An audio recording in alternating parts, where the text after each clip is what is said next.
दोस्तों क्यों ना रोजमर्रा की लाइफ में कुछ ऐसे टिप्स एंड ट्रिक्स अपनाए जाए जो हमारे सारे कामों को बहुत ही आसान बनाता हो। ऐसी ही एक वीडियो लेकर हाजिर हुई हूँ आज अपने चैनल पर। Hello everyone, welcome back to my channel. मैं हूँ गरिमा और चलिए शुरू कर लेते हैं आज का वीडियो। हमारी आज की जो सबसे पहली टिप है आजकल के बारिश के दिनों को लेकर है। कभी कभी ऐसा होता है कि हमने कोई कपड़ा वॉश किया और धूप न निकलने की वजह से वो कपड़ा जल्दी सूख नहीं पाता है। अब कपड़े को कैसे सुखाएं? अगर हमें यही एक कपड़ा चाहिए और हमारे बच्चे भी कभी कभी जिद करते हैं कि नहीं उन्हें एक यही ड्रेस पहननी है, तो ऐसे टाइम पे बड़ी ही परेशानी आ जाती है। तो ऐसे गीले कपड़े को सुखाने की एक बहुत ही आसान सी ट्रिक आपके लिए लेकर आई हूँ, जिससे अगर आप सिर्फ 10 मिनट भी इस कपड़े को पंखे की हवा में डाल देंगे तो ये जो कपड़ा है वो बहुत ही इजीली सूख जाएगा। इसके लिए आपको क्या करना है, जो भी गीला कपड़ा है उसको ले लीजिए। इसके साथ साथ आपको चाहिए एक मोटी सी टॉवेल हम सबके घरों में होती है। जो भी टॉवेल आप इस्तेमाल करते हो वो ले लीजिए और टॉवेल के बीच में अपने इस गीले कपड़े को रख दीजिए। दोस्तों इससे होगा ये कि जो टॉवेल है वो हमारे गीले वाले कपड़े की सारा गीलापन है वो सोख लेगा। अब कपड़े को आपको इस तरीके से लपेटना है, तो आप जैसे चाहें अपनी इच्छा से इसको लपेट सकते हैं। गीले कपड़े को टॉवेल के बीच में लपेटने के बाद आपको इस टॉवेल को अच्छे से किसी भी जगह पर, किसी टेबल पर, किसी स्लैब पर, कहीं बेड पर, इस तरह से हल्के हल्के से पटकते रहना है। जैसे ही आप इसको 2 से 3 मिनट तक पटकेंगे आप देखेंगे कि जो अंदर वाला कपड़ा है वो बहुत ही अच्छे से सूखने लगा है। टॉवेल में जो गीलापन है वो सारा आने लगा है। टॉवेल ऐसा नहीं है कि हमें तुरंत जरूरत है, तो टॉवेल को हम बाद में सुखा भी सकते हैं, लेकिन जो गीला कपड़ा हमें इमरजेंसी में चाहिए होगा वो हमें तुरंत मिल जाएगा। इस तरीके से आपको ये काम करना है 2 से 3 मिनट तक। 2 से 3 मिनट करने के बाद आप देखेंगे अंदर वाला कपड़ा है वो 50% सूख चुका है। अब इस 50% सूखे हुए कपड़े को आपको क्या करना है, डाल देना है पंखे में, या फिर आप इस पे प्रेस चला सकते हैं। अगर आपको लगे कि ये अभी ज्यादा गीला है तो आप इसको पंखे में 10 से 15 मिनट डालिए। दोस्तों आप देखेंगे ये कपड़ा पूरी तरह से सूख जाएगा। और अगर धूप निकल आती है तो बहुत अच्छी बात है, धूप में आप इसको सुखा दीजिए 10 से 15 मिनट के लिए। फिर आपका ये जो ड्रेस है वो बहुत ही इजीली पूरा ड्राई हो जाता है। तो जब ये बारिश के दिनों में इस तरह की कोई भी छोटी मोटी समस्या आती है, कुछ ऐसे कपड़े होते हैं जो हमें इमरजेंसी में चाहिए होते हैं, तो आप टॉवेल में रखकर उस कपड़े का गीलापन काफी हद तक कम कर सकते हैं और टाइम पर अपने कपड़ों को इजीली अवेलेबल करा सकते हैं। चलिए बढ़ते हैं आज की नेक्स्ट टिप की तरफ। हमारी आज की जो नेक्स्ट टिप है दोस्तों वो दूध को लेकर है। दूध कभी कभी जब हम लोग उबालते हैं या फिर चाय बनाने जा रहे हैं या फिर कोई भी काम ऐसा कर रहे हैं, जब दूध छलक कर गिर जाता है। कभी ऐसा होता है जैसे दूध बहुत ज्यादा गर्म है, अब हमें इसे किसी ग्लास में डालना है, बच्चों के लिए निकालना है। ऐसे टाइम पर होता ये है, या फिर दूध जो है वो छलक कर गैस पर ही गिर जाता है, हमने ध्यान नहीं दिया और दूध गिर गया। ऐसे टाइम पर हम क्या करते हैं, बहुत ज्यादा प्रॉब्लम होती है। ऐसे में जब भी दूध गिर जाता है, जैसे मुझसे भी गैस पर यहाँ पर थोड़ा सा दूध गिर गया, नीचे स्लैब पर भी गिर गया। ऐसे टाइम पर क्या होता है, अगर हम किसी कपड़े से इसको पोंछते हैं तो उस कपड़े से बहुत ज्यादा बदबू सी आती है। चाहे हम उसे कितना भी वॉश कर लें पर कपड़ा हमारा दूसरा कुछ पोंछने के लायक नहीं रहता। तो हर बार कपड़े को हम फेंक नहीं सकते। ऐसे टाइम पर इस दूध को हटाने के लिए, मतलब इसको क्लीन करने के लिए मैं जो तरीका यूज करती हूँ वो आपके साथ शेयर कर रही हूँ। अब जैसे दूध कहीं गिर जाए तो आप न्यूज़पेपर का एक टुकड़ा ले लीजिए, न्यूज़पेपर को दूध के ऊपर बिछा दीजिए। इस तरीके से जहां पर भी दूध गिरा है आप ये वाली टिप ट्राई कर सकते हैं। गैस के पास भी गिरा है तो गैस पर से पहले दूध का भगोना हटाइए, उसके बाद से बर्नर को बंद करिए और फिर वहां पर अपने न्यूज़पेपर को रख दीजिए। न्यूज़पेपर को रखने के बाद 30 सेकंड के अंदर आप देखेंगे न्यूज़पेपर ने सारे दूध को अच्छे से सोख लिया है। पेपर में जो है एब्जॉर्बिंग क्वालिटी होती है और ये नीचे के दूध को बहुत अच्छे से सोख सकता है। कपड़े से जब हम पोंछते हैं तो कपड़े में बहुत ज्यादा स्मेल भर जाती है दोस्तों, और वो कपड़ा दोबारा किसी काम लायक नहीं रहता है।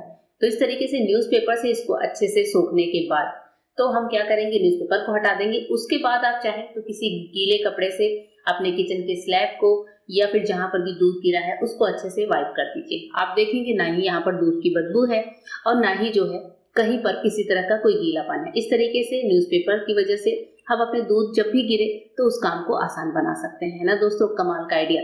चलिए बढ़ते हैं अपनी नेक्स्ट टिप की तरफ। नेक्स्ट टिप है एक ऐसे सीक्रेट के बारे में जो हमारी हेल्थ में बहुत ज्यादा बदलाव लाता है। कोई ऐसी चीज जो हमारी एनर्जी बढ़ाए, अच्छी नींद लाए, किसी भी तरह के दर्द से राहत दे और बहुत सारी बीमारियों के लक्षणों को कम करे। इसके लिए हम क्या करेंगे, अपनी नेक पर आइस का एक टुकड़ा रखेंगे। इस प्रोसेस को दोस्तों फेंग फू कहते हैं, क्योंकि ये एक्यूप्रेशर का काम करता है। जब भी आप बहुत ज्यादा थकान महसूस कर रहे हो, ऑफिस से आए हो या फिर सुबह ही सोकर उठने के बाद आपको लगे कि वापस से नींद आ रही है, कुछ अनिद्रा जैसी समस्या है या फिर किसी भी तरह की दिक्कत है, आप थायराइड के पेशेंट हैं, तो आप उस टाइम पर एक आइस क्यूब लीजिए और अपने गर्दन के पीछे वाले हिस्से पर, जहां पर मैं दिखा रही हूँ, इस जगह पर आइस क्यूब को लेकर आपको तब तक रब करना है जब तक आइस क्यूब पूरा गल ना जाए, या फिर इस आइस क्यूब को रख कर आप लेट भी सकते हैं। इससे जो ठंडापन आपको यहाँ गर्दन के पीछे वाले हिस्से में मिलेगा, उससे आपकी बहुत सारी प्रॉब्लम्स दूर होंगी। ये आपके सिर दर्द को कम करेगा। लेडीज में पीएमएस की प्रॉब्लम होती है, यानी कि पीरियड मेंस्ट्रुअल प्रॉब्लम होती है, उसको भी कंट्रोल करता है। अगर आपको थायराइड की समस्या है, थायराइड को भी ये बहुत अच्छे तरीके से क्योर करता है, क्योंकि थायराइड में हमें डेली दवाइयों की जरूरत पड़ती है।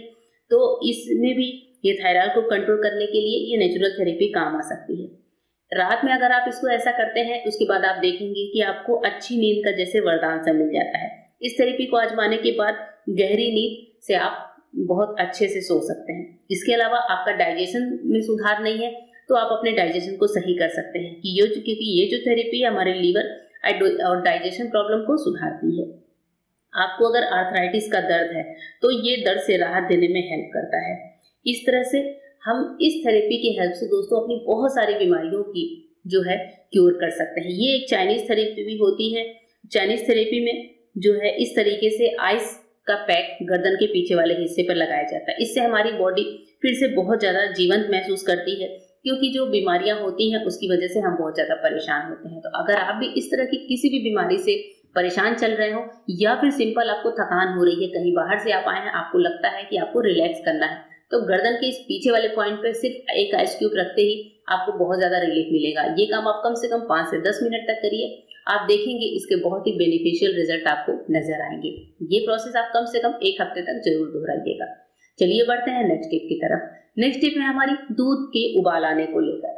आपने देखा होगा दोस्तों, कुछ लेडीज क्या करती हैं, जब दूध को उबालती हैं तो इसे धीमी आंच पर 4 से 5 मिनट उबलने के लिए छोड़ देती हैं। ऐसा हमें बिल्कुल भी नहीं करना चाहिए, क्योंकि इससे दूध के जो गुड फैट होते हैं वो खत्म हो जाते हैं, यानी कि वो बर्न हो जाते हैं।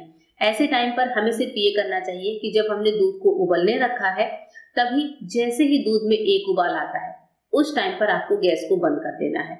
ये गलती बिल्कुल भी नहीं करनी चाहिए कि सिम फ्लेम पर रखे रखे हम इसको उबाल रहे हैं। एक तो जो ऐसा पका हुआ दूध होता है दोस्तों, वो हमारी सेहत के लिए अच्छा नहीं होता है। इसमें जितने न्यूट्रिएंट्स होते हैं वो सभी खत्म हो जाते हैं, जो एक्टिव जर्म्स होते हैं वो खत्म हो जाते हैं। ये हमारे डाइजेस्टिव सिस्टम को खराब करता है, साथ ही कॉन्स्टिपेशन को भी बढ़ाता है।